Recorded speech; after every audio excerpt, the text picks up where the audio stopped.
Okay, good evening, everybody. This is a regularly scheduled but virtual meeting of the Wareham School Committee. It's approximately 6:30 in the evening on February 26th. And believe it or not, we're virtual not because of the snow, but because of it was our normal venue was not available. But nevertheless, we will conduct business as usual.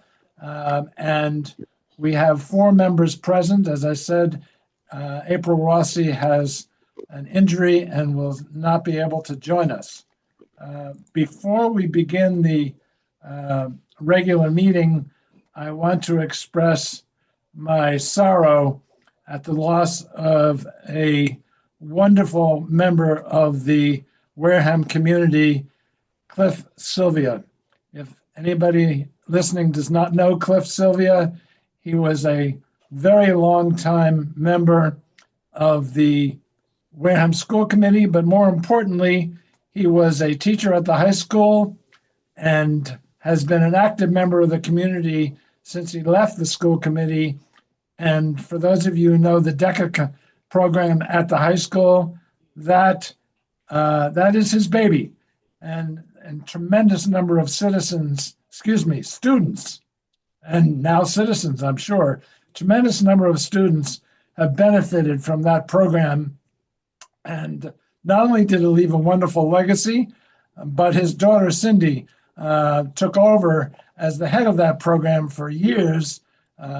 She has moved on to benefit other school districts, but we were very blessed to have Cliff Sylvia actively involved in Wareham Public Schools and the Wareham community for a long time. So, having said that, I would like a moment of silence in memory of Clifford Sylvia.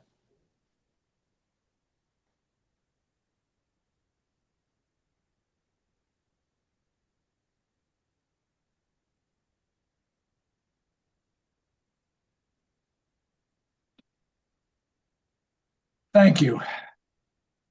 And may you rest in peace, Cliff. Um, is there anybody from the public in attendees? And I see Brandy Muzz, who I don't know, and I apologize if I should. She is listed as an attendee. If you would like to It's present. Wareham Week, Jeff. She's from Wareham Oh, Week. Wareham Week. Oh, thank you. Yes. So I assume Brandy doesn't want to She say might want anything. to speak. She might want to speak, but Brandy, you can let us know if you want to speak. Otherwise, I will just thank you for being present. Um, with that, I will move on to good news. I hope someone has some good news after my bad news. Would anybody like to share some good news? The superintendent, Dr. DeAndrea. Thank you. Um, so it's been a busy week in the school district, as you can imagine, with the snow, and I thought I would use some of it is good news that happened. So I did want to share some, what's going on. We do plan to reopen on Monday. I wanted to use this opportunity to thank Eric Trahan, Stephen Ramsey, our custodial staff, Marie Ferreira and her staff for all the work that they've done over this week. It was a monumental task to dig out the buildings and to dig out the buses. And these folks have worked hours with some pretty heavy duty work and tiring work to do this. I think that there are still a few things that need to be done relative to the buildings to finalize them.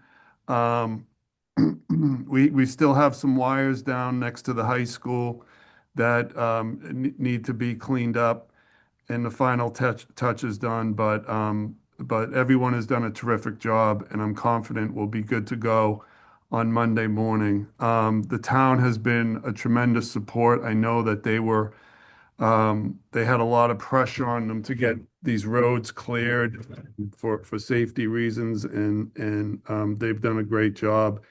And they'll continue to do work over the weekend for some of these side roads and back roads that have to be widened and allowed for our buses to get down. So they're going to continue that work over the weekend, and also on the sidewalks.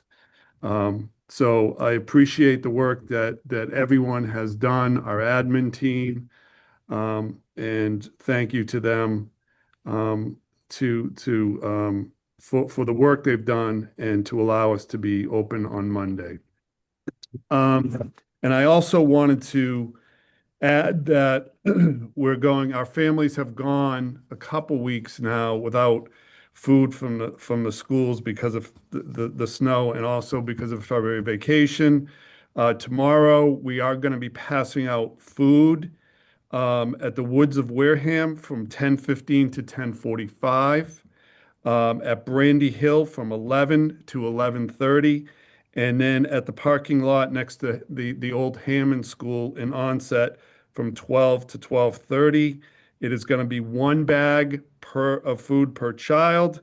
The child must be present in order for them to receive the food. I want to thank Mike Russo for his work on putting this together, and also Marie Ferreira and a couple of bus drivers that were helpful in getting the food to the schools, and we'll be getting those out tomorrow. So that's good news, and I want to say thank you to all of them for those efforts.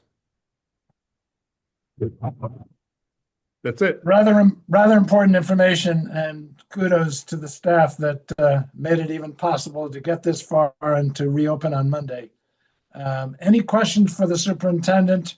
I had one comment I wanted to make, or one question to ask the superintendent, but does anybody have any questions for the superintendent about the storm and its ramifications?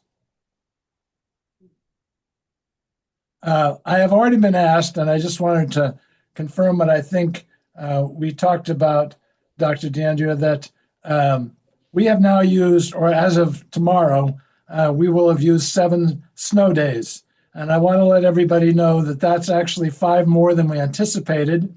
The school committee is ultimately responsible for the school calendar. So we will be, the superintendent and I and staff leadership and administration will be discussing how to deal with that 2-day deficiency, and we'll be getting back to you in the form of a vote by the school committee to adjust the calendar as appropriate based on the recommendations of the superintendent, administration, and staff. So I think that's an accurate statement. Do you agree, Dr. DeAndrea? I do. Yeah, so we plan for a possibility of 5 snow days. We've gone 2 days over. The state Department of Ed is going to, well, at least what we've been told, is they're going to put out a proposal for districts to apply for a waiver for some of the snow days due to the severity of the storm, that a state of emergency was declared. And so we're going to look at that. We'll see what the proposal they have for applying for a waiver. And I will be reporting that to the school committee. We may need a school committee vote to adjust the calendar in some way, but we have time to do that. And that'll be something down the road. Great. Thank you for that clarification. Priscilla, student report, although I suspect it's mostly shoveling and snow blowing and hopefully enjoying the week off. Are you with us, Priscilla? Can you hear me? Yes, I can. Okay, sorry for my camera not being on. I'm on a cell phone and don't have a proper setup, really. Well, thank you for the effort. I understand. I had to do something like that earlier this week. So I have a little bit. For sports, the basketball games, both the basketball teams have made it to the tournament. The girls have a playing game tomorrow, followed by the boys' round of 32, which is very exciting, having back-to-back games, and they've had to be moved all week, so it's exciting that we can finally have that as of right now. Key Club over our actual allotted February vacation went to Camp Sunshine. 11 students went. It's a camp for terminally ill children, and they went and volunteered and went skiing and snowboarding and had a lot of fun. Drama, I know they've been working on their play and have a festival. It has been moved. It was supposed to be this weekend, but I know they're very excited about that. And DECA, save the date for our auction. It's March 22nd, 1:30 to 3:30. Tickets are $8, which includes lunch, and we have lots of prizes that we get each year. Last year we made over $10,000 and even got recognized on the Mass DECA Instagram. So that's always an exciting event. And that's all I have for now. Just for clarification, Priscilla, so there's no school tomorrow, but there are two basketball games. Is that correct? I mean on Saturday, not Oh, tomorrow. Saturday. Okay, It feels like it's Friday. yeah, okay. I understand. So the basketball games on Saturday, what times are the games? I believe at 4 o'clock and 6 o'clock.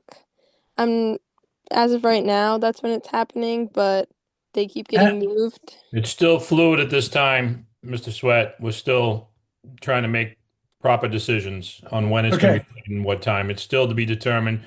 That 4 and 6 could be a possibility. Nothing is set in stone yet. Understood. And I assume it'll be on the high school website once something is determined. Correct. And these are both home matches, correct? Both teams have great records, and as a result of their records, they both have at least the first game at home. Girls could potentially have a second. Boys should have three because of their ranking, but the girls could have two. Depends on how things work out. But we just got power at the high school today, so we're still working logistics and working with Dr. DeAndrea to figure out what we can do and what we can't do. So it's really very fluid right now, but we hope to get the games off this weekend one way or another.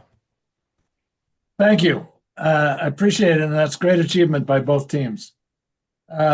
Okay, let's move on to the class size report. The three principals I know are on, and Tracy, you're welcome to chime in at any point, as well, of course, Dr. DeAndrea. Why don't we start with the elementary school?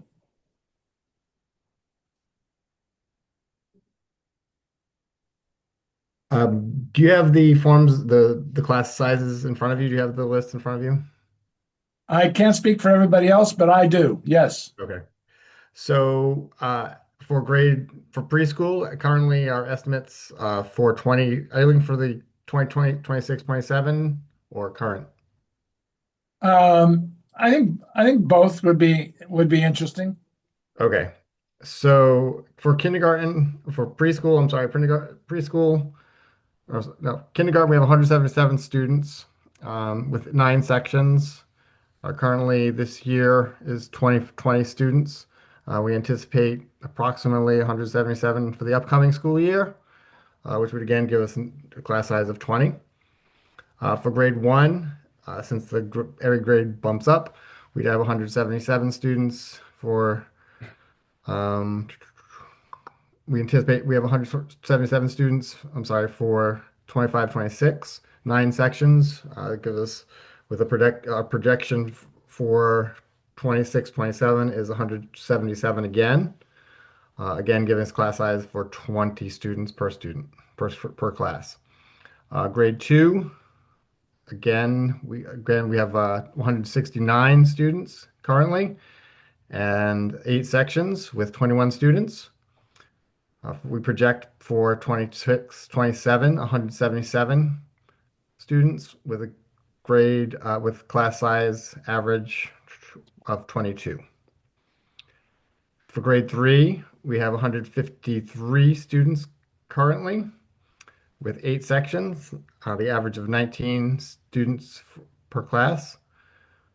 We anticipate projections for 26, 27 of 169 students, averaging 21 per class. And last but not least, our 4th grade, we have 173 students currently. I'm sorry, 175 students currently, 8 sections with 22 in each section, And we project for next year 153 students with the class size of 19 per student per class. Okay, I'm going to open it up for questions one at a time, meaning one principal at a time. Would anybody like to ask Mr. Sylvester a question about his class sizes? Don't forget to take yourself off mute. I'd like to know how he feels about them in each grade level, basically. I think we're kind of within a good target zone right now as far as class sizes. We always are concerned about our preschool and our kindergarten class sizes because they're the most volatile. They vary the most. So we're always kind of monitoring those and determining whether we need additional sections or not. And so that's something really is pending upon upcoming registrations and population changes. But the others are pretty much consistent. I think from year to year, they seem to be, we don't see any major highs or lows in those groupings at this time. Anybody else had have mentioned, questions? I'm sorry, one more question, Jeff. Sure, absolutely. You had mentioned the target zone, Dan. Like, what do you see as a acceptable range within class sizes? Definitely for our lower kiddos, 15 is a good target. That's we're working with a lot of kids at that point for the preschool kindergarten range. From there on, 25 obviously is a max, but 20 is a pretty good target. Okay, thank you. So just to reiterate, Dan, what you're saying is at kindergarten, you'd like 15, but you could go as high as what, 20 or something? Correct. But once you get past kindergarten, or is it past first grade, you see 25 as the cap? I think it's past like first grade, obviously the lower number is better. So 20 would be the highest that we'd look at it in first grade. And how do you feel about going to a higher number, but having a second person, a paraprofessional in the grade? Do you have a philosophy about better to have one teacher with a small class versus a larger class with a second person? How do you feel about that? I know we've done some surveys with the staff about that exact question, and we've gotten a pretty good response stating that the having a partner, having a parent in the classroom, definitely helps with the larger class sizes. As far as a preference goes, I think that's pretty variable from teacher to teacher. Some teachers prefer to be in the class with a small number of kids, and I think there's legitimacy to that. In my professional opinion, I would say two staff members in the room, regardless of the numbers, particularly for the younger kiddos in kindergarten, is vital. I've said this before when we talked about budgeting. You think of the average household has 1 to 5 kids in the family and 2 adults or more, sometimes up to 4 adults or more that are supervising, and there's no academics being brought up or no social learning that's going on per se. So structured environment at home, and you have that many adults in the room helping out. Whereas if we send kids all the same age into one room where you have 15 kiddos in there and one adult, with academics being introduced and with structures being introduced, that's a pretty good challenge for one individual. I appreciate what you're saying. One final question: when you're populating a class, I'm excluding special education students in this question, but when you're populating a class, you do it fairly randomly, meaning you don't know who's going to be a high achieving student versus a lower achieving student. Is that a fair statement? No, Not at all. not at all. It's very multifaceted. We look at their academics, we get feedback from their current staff, from teachers that they have currently and past teachers. We're looking at their data, multiple data points, whether it's their performance on NUIA, their performance on other standardized tests, their performance throughout the school year, their behavior, um, their IEPs, their 504s, all of those things come into play.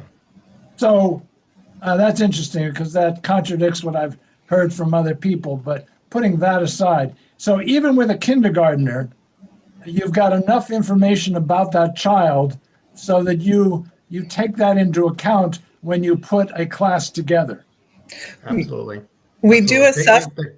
We do Go ahead. assessments, Jeff, on all of our kindergarten students prior to them entering kindergarten. The problem with kindergarten is there's a lot of unknowns, especially with kids enrolling from different districts that we just don't know. So kindergarten is our most is the grade that we have the most questions about. So we do screenings with our kindergarten students. We do invite the parents in to meet with the teachers. So we do a lot of pre-stuff to get ready for that. But kindergarten is the most challenging. By the time they leave kindergarten, we know them extremely well. We already have NUIA data. We have a year's worth of observations. So what we're doing this year is we're trying to bulk up how we're screening and getting into the private preschools in town, working collaboratively with them, which we have done in the past, but we have a grant this year, our CPPI grant, which is really helping us get to know those children a lot better than we have in the past. Absolutely. So is it? Go And ahead, Dan. Wendy Owens has been really spearheading a lot of that work, and she's done a phenomenal job getting the word out, setting up opportunities for groups across the town to be able to get their kids assessed and viewed by staffs and by professionals before they even come to the school. So the obvious follow-up then, and I appreciate all this information from both of you, is it fair to say that sometimes you might have a class that you would expect to be somewhat more difficult to get them on grade level, and that would be a class that might be appropriate for a paraprofessional, whereas another class you think this class should do very well with just a teacher? Quite honestly, Jeff, kindergarten classes always typically have a paraprofessional.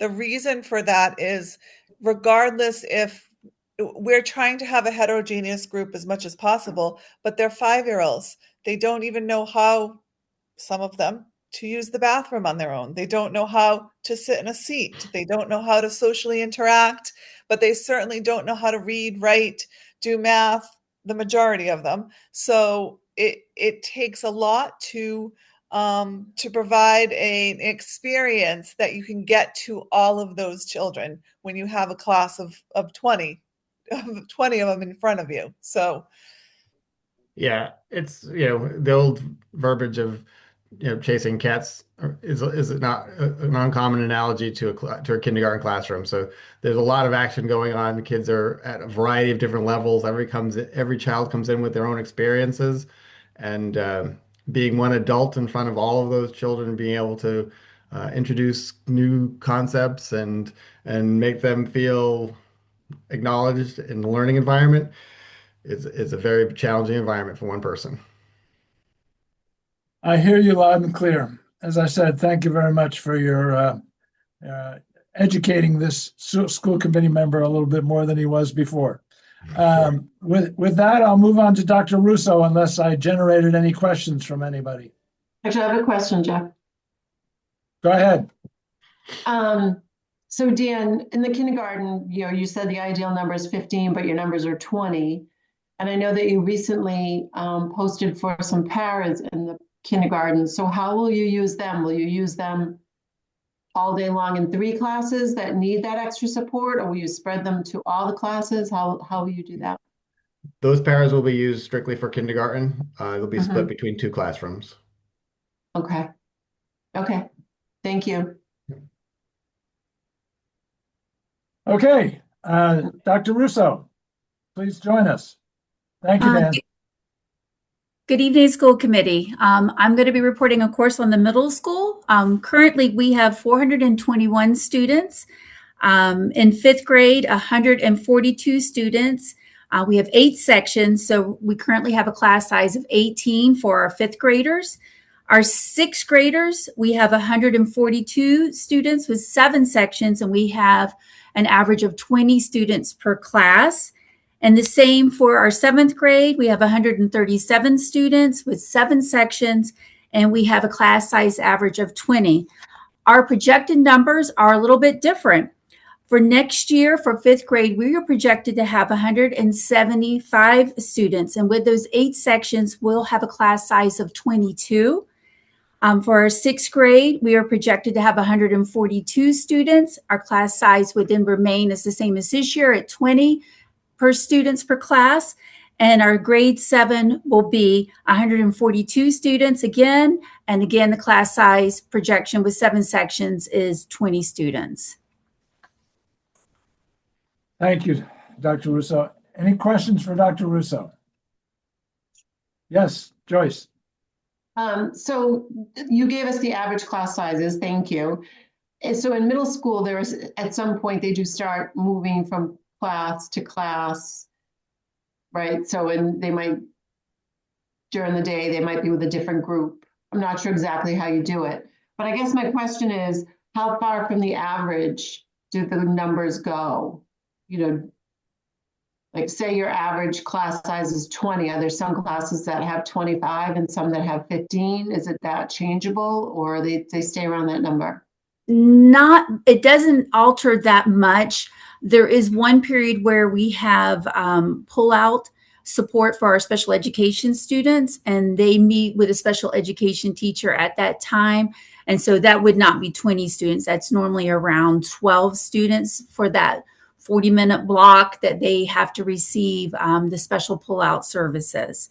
But otherwise, this is the class size. Those are the sections. It doesn't really change much. They travel as a group within their class. And the only thing, Joyce, sorry to interrupt, the only thing that you would see a variance is we run an accelerated math class at the middle school right now in grades 6 and 7, and we try to have a higher number in that accelerated as much as we can. So that runs about 25 students, which helps our other math classes at that time, that during that period, be slightly lower. So we try to run the inclusion classes at that time to keep those class sizes smaller.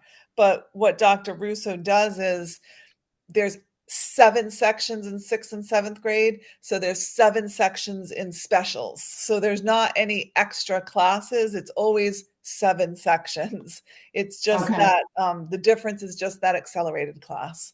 So it runs very similar to an elementary school with specials. It's just the number of sections that we have to run.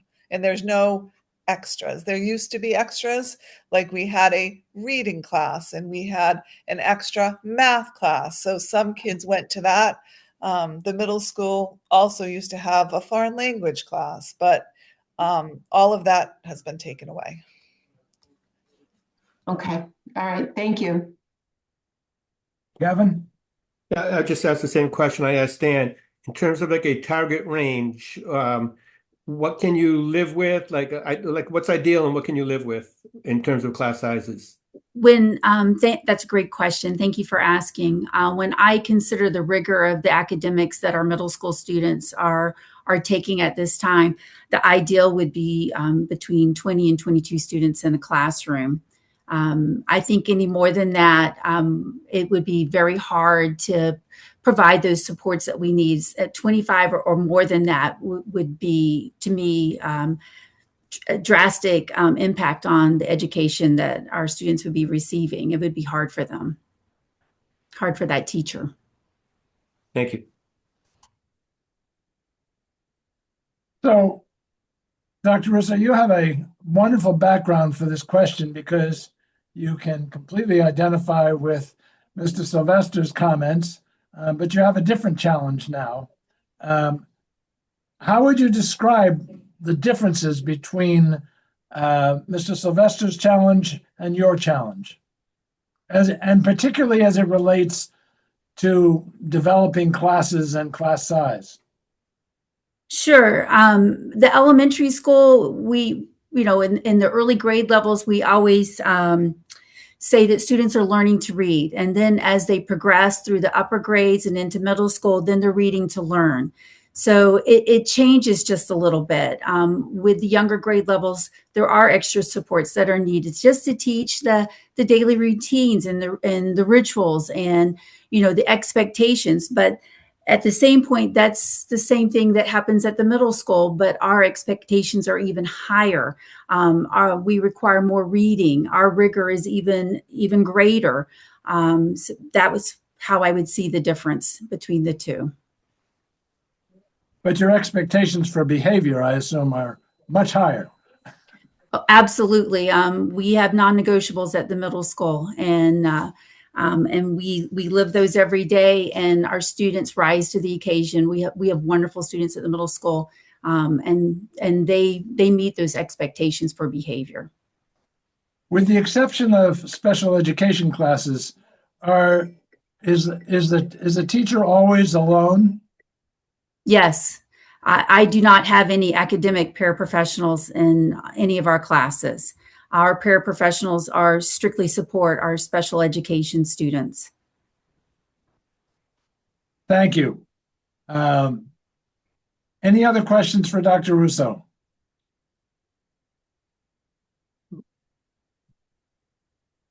Okay, let's move on to the very complex high school. Mr. Palladino. I'm always envious of my colleagues with their ability to schedule. I think there's almost 4 pages of classes. We gave you the number of sections and the average size. Obviously, there are some classes, the sizes are higher than others. What we try to do is we try to meet the needs of the students. We're in the process right now. Students are putting in their requests as we speak. I was scheduled to run this the first time yesterday at 8 a.m., but being that we haven't had a full week or any days of school this week, we're off by a little. We're going to hold off for another week to give the students that haven't inputted their schedules time to put those in, put the requests in. So what we do is we have the request put in by the students, and then we start to build the schedule. It takes over 1,000 hours to build the schedule. There are many conversations that I had with department heads in regards to what we can run, what we can't run. The frustrating part is what the schedule looks like in May when we confirm this is our schedule, and what it looks like in mid-October is 2 different things. As you're all aware, we have a large transient population, and kids sometimes want to make changes as well during the drop add period at the beginning of the school year. So I often take a screenshot of what it looked like because the computer, the Power Scheduler balances our schedule. So it makes sure, like let's just take, for example, an English 9 class. It makes sure that to the best of its ability, we're balanced with, the English 9 classes all being at the same number. And what happens inevitably is you may have like 20 across the board English 9. You've got, say, let's see, we've got 5 sections of English 9, and there's 100 kids combined in those classes. So the class size average is 20, and then things happen, things move. But I love the process simply because it's a student-driven schedule, it's a student-driven process, and the students dictate what classes we offer. Obviously, there are requirements that students have to take, but I really love the process. It's very dynamic. And, to be able to forecast what we'd be offering next year, we couldn't even do that because we'd have to get through the whole scheduling process. But this is a snapshot of where things were in late January, and which is a good time to look at it. It's the halfway point of the school year. There would not be obviously a lot of movement on these numbers this year. These would stay pretty static for the remainder of the year. The only thing that could fluctuate would be, if a student has a change or an IEP, either a change in the IEP or they are found eligible for an IEP, it could move the numbers a little bit, but these numbers should be pretty static for the rest of the school year. Certainly entertain any questions you may have on the schedule. Questions? Mr. Bajoli? So I I know the know, question he's going to ask. well, I'm looking at primarily the AP numbers right now. And I know Sure. we want to be able to offer APs to keep our best and brightest in the district. So I Right. understand this. But at the same time, those numbers, there's plenty of classes that are single digits, it looks like. I don't know if it's any possibility of combining those, and I know that would be difficult, and I wouldn't particularly want to teach that, but like combining honors 11 with, say, an AP language and comp as an example, or something like that. Yeah, we don't have honors English 11 because we tried to push kids into AP and IB back in the day. So I don't believe we ran, I think 10 is the highest honors we run. Yeah. I mean, So, I saw like two sections, for example, of English language and comp, two sections yes. of 15. Any thought of combining that into one? I know that's a big number. I don't know if it's the same teacher that teaches both sections or not. Well, it can be, but the issue is when you do that, it pigeonholes kids and it doesn't give them the flexibility to be able to take that course. So the number wouldn't be, let's just say, I have it in front of me, but let's just say both are 15, just for the sake of arguing. We then wouldn't have a class of 30 in that AP class because it would preclude probably 5 to 7 kids because of another advanced placement class they're taking. Um, uh, so that it's tough, but we do that with like our arts class. We do that with our music AP classes. We push them in with other classes because if we didn't do that, the numbers oftentimes are so low, you can't really rationalize running that. But we're always looking to combine classes and try and make them, as efficient as possible. The issue with AP, frankly, is to your point, we want to keep these kids here. And part of the agreement, and I'm dating myself here, back, I want to say 2015, we went to a new schedule. And part of the understanding was at the time, and I think Jeff may be the only one that was on school committee then. Um, Joyce may have been, I'm not sure what's that year you started, but we agreed that the schedule for the high school would allow for us to offer more advanced placement courses at the time, and then eventually it was IB as well, because the teachers would teach another course, and we'd be able to offer more of these advanced level courses because of that. And the teachers teach 6 instead of 5, and we've also been able to keep, as you can see, the class size at a really, I think, reasonable number because they're all teaching an extra class. If this was Old Rochester, and I'm not just saying this because you asked the question, Kevin, they teach 5 out of 8, and they don't have that flexibility to offer electives, extra electives, or run advanced placement classes with smaller numbers. But don't get me wrong, we want to be 12 kids if we're running an AP. And in many of these classes, we started with 12. We didn't just say, oh, we've got 7 kids that want to take AP calculus. Let's run it. We started with more than that. This is where we ended with. Right. So, but for example, like, I mean, I think African American Studies is a great course, but 5 students seems like a luxury in a way, and that's the dilemma. Yeah. Yeah. And that's gonna, those are tough decisions that we have to make. Again, it didn't start with 5, that's where it ended with. But because like to your point, let's just say that you don't run that. You might be able to run another English, just say, I don't know, 9 and bring down the numbers. Or you might be able to offer an elective in that department that could put some kids into those classes. So there's a lot of conversations that we have in regards to, Can we run this? Sometimes what we'll do with a class like that too is we'll run it every other year. So if a kid really wants it, they'll have an opportunity to take it at one point in time. Usually it's junior or senior year. Sometimes it can be sophomore year as well. But the idea is that at one point in time during their junior and senior year, that class will run. We've done that with biology. We've done that in the past with U.S. history. We try to make sure if it's light one year, we don't run it. And then with the understanding that we kind of have to run it the next year because those kids would be precluded from that opportunity. So we try to be efficient on that front as well. And when do you envision like running your first crack at the schedule, calendar wise? What we run, the first thing we run is what's called a tally report. And the tally report gives us the number of requests the students have made for each course that we have available to the students. So this is basically our course of studies. They pick, the courses that they want or need, and then we run through the tally. So I'm using English 9 because it's easy.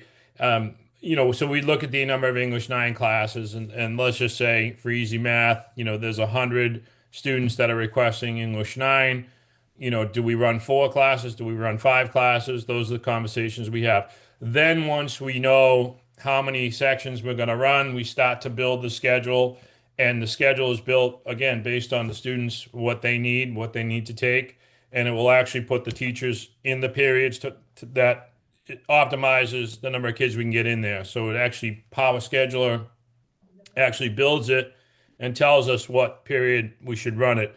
The only thing we do, which I'm a strong believer in common planning time, we make sure every department every other day has one common period together. And that really puts a divide in the schedule. But every time I'm walking around the school, I'll see a department that's free and working together and collaborating, and it's awesome to see. And I think it's a great model. So we support that. It does make it difficult sometimes from a scheduling standpoint, but it's really been helpful for our professional development. Thank you. Joyce, Roger, any questions for Mr. Palladino? Yes, I do. Thank you. Scott, so I'll go to the other end, to the classes that have the higher numbers of students in them, like Algebra 1, College Math, English 11 CP, Physics CP. They have like 23, 24, 25. Is it safe to say that those are inclusion classes? No, that's not safe to say. No, not necessarily. No. Okay. So I was hoping Kevin was going to ask the question of the optimal size, but he neglected to ask me that. One thing that we do, and you'll see in some of the old, like our thought is really 8th and 9th grade. We want to keep those, low 20s, high teens, for many reasons. But and then what we try to do is we try to up, 10th grade, we try to keep it in the low 20s. 11th and 12th grade, we try and get those a little bit higher because we really want to spend our, low students teacher ratio on the students that are kind of coming in, working on the maturation, 8th, 9th, and 10th. Obviously, those are the MCAS grades as well. And then we try to get the numbers a little bit higher for 11th and 12th in our, college prep classes because those kids are obviously older, more mature, and can handle larger classes. And oftentimes, just a stereotype, they really don't need the low student to teacher ratio just because they have, they've been with us for a while, so they understand how things go and they're a lot more mature. So it's worked out well having that kind of model, but it's never a perfect scenario because you might have a small grade like we have right now. The current 9th graders soon to be 10th graders. So that can skew the numbers a little bit as well. So it's never perfect, but we try to make it, within that kind of range of class size. But again, it can be difficult to try and be like perfectly balanced at say 20 across the board. All right. And so we've talked to the other schools about academic paras versus special ed paras. So what is it you have at the high school? We have special ed paras mostly in our self-contained programs. Mhm, Actually, all in us. They're only in our self-contained programs. mhm. Okay. Okay, thank you. Thank you. Roger, Tracy, you want to add anything? All good? All good, thank you. So let me tell you what I did, Scott, and thanks to your giving me the numbers in an Excel spreadsheet. And I agree this is using a sledgehammer on something that needs a scalpel. I took all the courses and I said, okay, what if all the classes had to have at least 15 kids? And then I said, okay, maybe you'll have an individual course that has fewer than 15 kids. Then I highlighted all those courses that had an average of fewer than 15 and had more than one section. Jeff, I'm getting a lot of feedback. I don't know. I'm having trouble with. I'm getting a lot of feedback. All right, that's How much of what I said did you hear? no. I'm good. The feedback stopped. Thank you. Okay, good. So let me give you an example and then I highlighted all those examples, and I got a lot of highlights. And some of them just jump out. For example, Spanish 1 CP, 3 sections, 10 kids in each. Now, it seems to me that just begs to be consolidated into 2 sections with 15. Now, I heard you explain why that's more difficult than it sounds. That's why I said it. You need a scalpel, not a sledgehammer. But it's the kind of thing that when you're on the budget subcommittee, you say, we can't afford 3 Spanish 1 CPs with 10 kids in each, because the budget doesn't allow it, as one example. So that's just a comment. If you have a response, that's fine. But what I was going to ask you is, I know Paris School has this extraordinary program that almost needs a degree in something in order to make it work. Is it possible to say to the Power School program, okay, I want you to do this schedule, but I don't want you to schedule any class that has fewer than X. Now, X is, of course, a key number, because as you point out, you can start out with X and you end up with X minus 5 or X minus 3, which is why I know I keep using sledgehammer analogies, but the airlines overbook. And they count on the fact that a certain number of people won't show up. Now, in your case, so you could say to the programmer, I don't want any class more than 17. And you allow for some attrition, 2 or 3 kids, and you end up with 14 or 15. And you make people like me on the budget subcommittee much happier. And maybe you don't do too much harm. So you get my drift. Is there any way to use that program to help you consolidate the number of classes? And by the way, and I know I'm getting in over my head, but you might want to have the number be different depending on the subject. For example, you might want to have that number of 16 or 17 be appropriate for a core class, but maybe not for a core class. You'd use a different number. Anyway, I won't go on because I'm way over my head. We do that. Like, for example, inclusion classes, you need to keep the numbers low. The program lets you cap the class, but it does not let you set a mark for how many kids are needed to run it. That's what we do when we go through the schedule with the department heads and with our APs. We look at, okay, this class is running with, let's just say it started with 10 kids.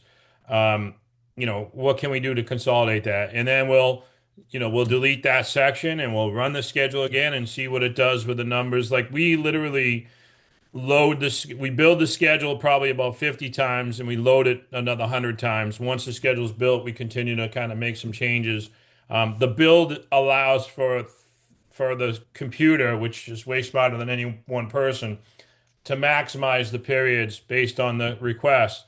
So that's the build part. Then once you have the build, then we're loading the classes and basically doing kind of things like you said, looking at that Spanish one and saying, okay, could we do two sections of 15? And then inevitably what happens is when you do that, then you're precluding 9 or 10 kids because they can't fit into their schedule. So then you're trying to say, okay, well, let's find out what period is maximum occupancy for that period.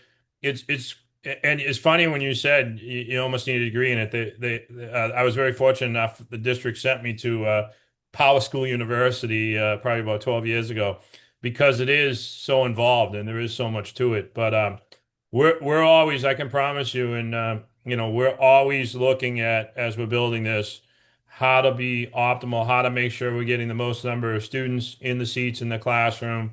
And I would love to show you in May or maybe June what that looks like then, because it looks a lot different than what it looks like in January. There's a lot of movement in many high schools, obviously Wareham High School included, with students as they move in, move out, and IEPs change, or students are put on IEPs, and then the schedule will change.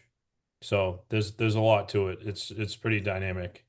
I'm not minimizing whatsoever the fact there's a lot to it. My guess is, though, if they can program a max, a programmer should be able to program a minimum. That's not, it's the same concept. It's just a slightly altered algorithm. Bottom line is, I hear you say your first priority, and I want your first priority to be students. But paying for this whole thing is, we don't have any choice about that being a priority. And somehow we're going to have to get more creative than you want to be, I think is probably a fair statement, because when I look at these numbers, I just don't know how we can continue to pay for what is a wonderful opportunity for students. But of course, the smaller the class sizes become, meaning the number of freshmen, sophomore, et cetera, the more difficult it is for this to work. So, right. And the problem is, with the requirements that students have to have, we have to run so many of these courses. But I can promise you, as someone that chairs an accreditation visit every year at various high schools, this situation with class size is not unique to Wareham High School. Many of the schools that I go to have classes of very small numbers that I observe. And, and unfortunately, it does cost a lot more money to educate a high school student than any other student at any other school. And, the tough part is, when you have, say, I don't know, 420 students, 9 through 12, it's tough to scale. Optimal number really is like 600 students. You can really be super efficient when you're at a 600 student or above level, because then you have kids to fill into those three sections. And, the 420, 430 high school students is, 9 through 12 is difficult to schedule. Obviously, we have, 150, 160 eighth graders that factor into this, but they're really only involved in, when you look at, obviously they have all their eighth grade courses and some electives that they're involved in when we look at their numbers. it almost sounds like why people sometimes regionalize, but that's a whole nother subject. All right, any other questions for Mr. Palladino? Okay, thank you, all three of you. Thank you, Tracy. I appreciated your comments as well. We will move on to the superintendent's report. Okay, thank you. You all have a copy of the superintendent's newsletter. And first, I ask that you vote to approve the bill and payroll warrants. Do I have a motion to approve?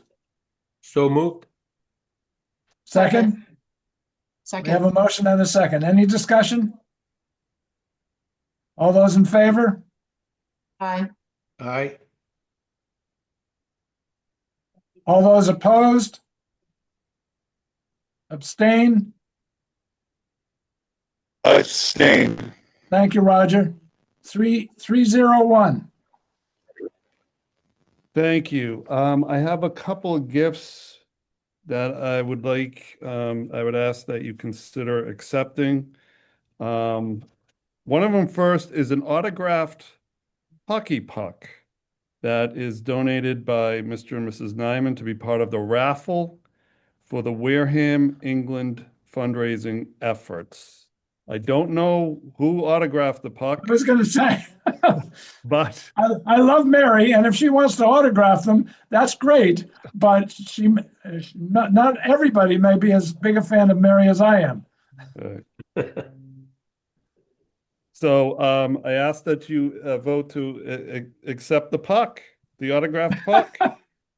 And do you want me to do both gifts, Mr. Chairman? Yeah, go ahead. Okay, and the second one is a gift from the Close the Gap Foundation, a $500 donation to pay for a student to attend driver's ed, a student that needed the support in this area. And so very generous, the Closing the Gap Foundation has provided a $500 check to support that effort. And I ask that you accept that gift also. So the autograph puck and the $500 gift for driver's ed, I'll take as in the form of one motion if someone would like to make it. So moved. Who was that? Roger. So That was moved. Roger? That was Roger. Thank you. Yes. Do I have a second? Second. Kevin? Any discussion? All those in favor? Aye. Aye. Opposed? Abstain? 400. Okay. Thank you. And finally, I have our yearly Commonwealth of Massachusetts virtual schools vote. In your packet, you have that we currently have 18 students who attend a Commonwealth virtual school. That puts us at 1%. And that allows for the school committee to vote to cap that. It would not, any student that is currently enrolled would not be required to unenroll. That absolutely would not. It would just cap that number at 18 for the year and would not allow for any additional students to attend a virtual school. Just a quick question.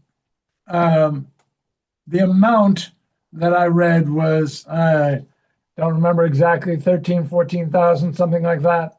Correct. This has nothing to do with kids who take classes in the library through some online program. This is a student who is exclusively virtual and never walks in the building. Is that a fair statement? That is a fair statement, yes. Just out of curiosity, are these virtual students allowed to do extracurricular activities, sports, etc.?